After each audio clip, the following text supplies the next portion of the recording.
평생의 노력이 한순간에 서울 한 대학병원 병실 안 누워있는 김 씨 옆으로 그의 아내가 울음 가득한 목소리를 말을 꺼낸다.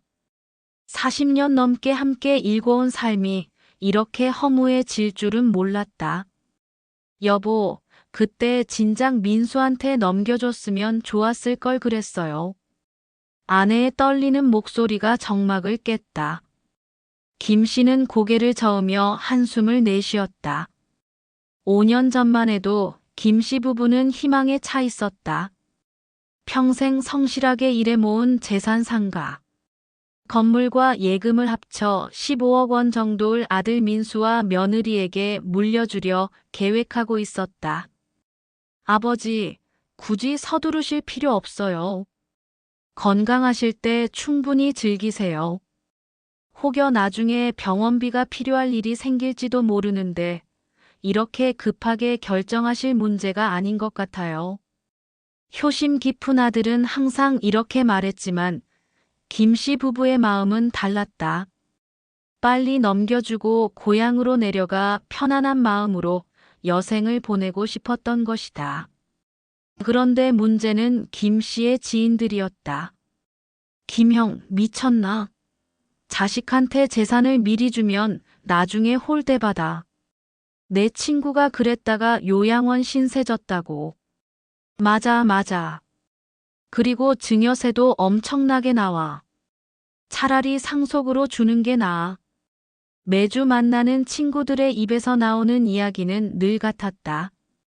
재산을 미리 주면 자식들이 부모를 소홀히 한다는 것. 증여세가 상속세보다 훨씬 비싸다는 것.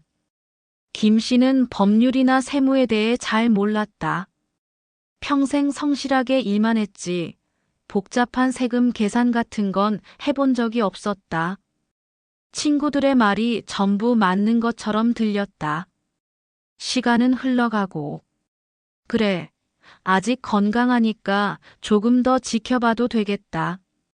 김 씨 부부는 상속 이야기를 미뤘다.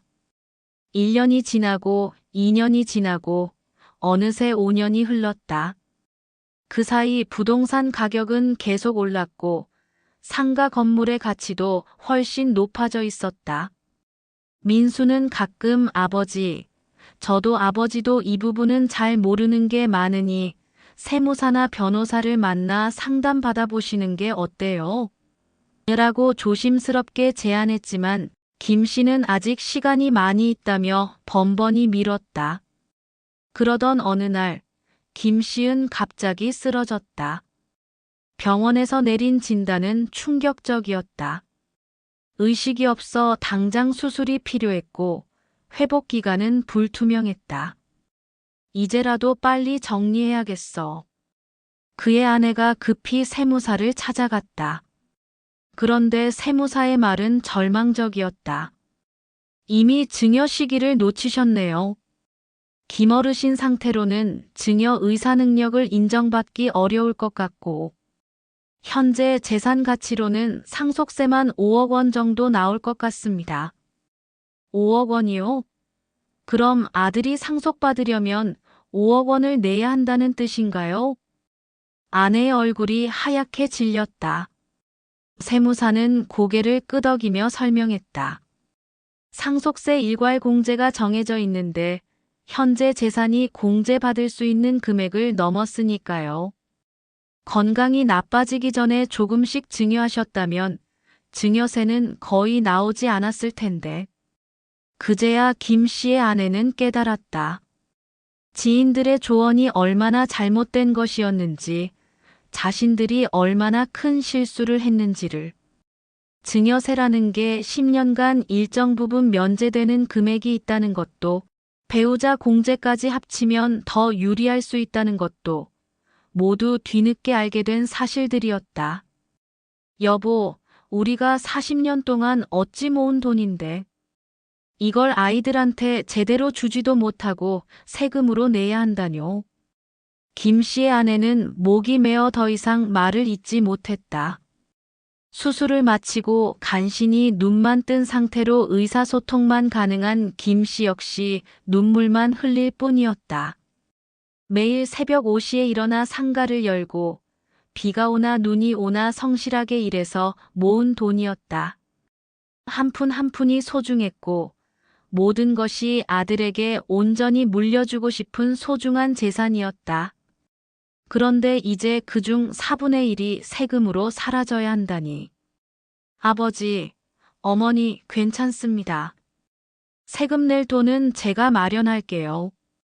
병원비와 생활비로 사용하실 만큼 쓰시고 추후에 저희가 알아서 처리해 볼게요.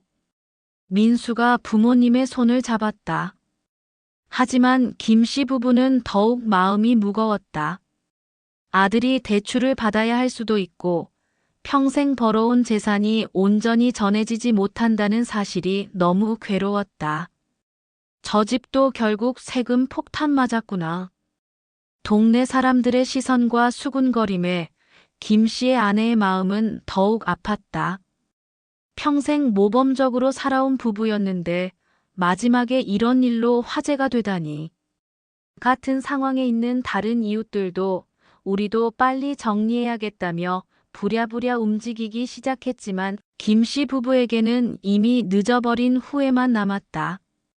그때 민수 말대로 전문가와 상담만 받았으면. 김영감은 병상에서 천장을 바라보며 되뇌었다. 친구들의 카더라 통신을 믿고 정확한 정보를 찾아보지 않았던 자신이 원망스러웠다. 세무사는 보통 재산 규모가 있는 가정에서는 미리미리 계획을 세워서 합법적인 절세 방법을 찾는다고 설명했지만 이미 기회는 지나가 버렸다. 결국 민수는 5억 원에 가까운 상속세를 마련하기 위해 대출을 받아야 하는 상황에 직면했다. 부모님이 물려주려던 온전한 재산은 세금과 처분 비용으로 인해 상당히 줄어들게 되었다. 김 씨 부부는 이제야 깨달았다. 정확한 정보 없이 내린 결정이 얼마나 큰 손실을 가져올 수 있는지, 지인들의 조언만 듣고 아이들이 자신들을 홀대하게 무서워 모든 걸 피하려고만 했던 시간이 얼마나 바보 같았은지, 전문가의 조언을 구하는 것이 얼마나 중요한지를